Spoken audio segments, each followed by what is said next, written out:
Fantasy Philosophers is brought to you by fantasy-info.com. Jason Campbell got out of Washington and their bad offensive line to come to Oakland, who also has a bad offensive line. This is not good for Jason Campbell, as he needs a really good offensive line to help him, as he has an elongated throwing motion. He's tall and lengthy, easy target to find for defenders who are rushing at him. You know where he is.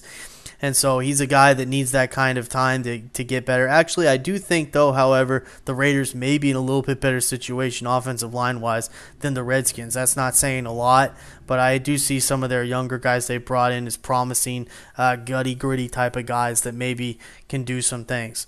This is a team, though, it's going to be a challenge for Jason, as he does have talent in the passing game. I really like Chaz Schillens, although he's had his health issues. Darius Hayward-Bay, wow, I don't know what to think about Darius. I think that we just need to see if he can progress this season or not. He was a guy, remember, when he was drafted very high for himself. He was supposed to be a late first-round pick, and he was a guy that was considered to be a project. It was probably going to take him till his third season in the league before the light bulb really came on and he was being a solid, productive player. And that's been true to form. He wasn't ready to be a starter last year, even though they were starting him, as he only had, 9 to 11 receptions on the season. That's horrible. I really like Louis Murphy. I think he might end up being their best receiver from last year's draft. He was, he did some really nice things, not just in the passing game, but in blocking. I saw him make some pretty nice blocks down the field at times for guys to help them go out and make some big plays.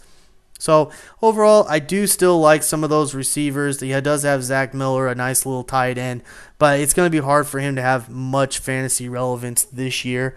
We're just going to have to wait back and see if he is starting to do something with these guys. If they're keeping him upright, then I think he may have some value at different points in the season, but he's not worth drafting or paying any attention to on draft day. For more fantasy football information, go to fantasy-info.com and sign up for our free e-newsletter. Good luck in your 2010 Fantasy Football League. As an added bonus, the Fantasy Info guys will include their 5 secret tips for success in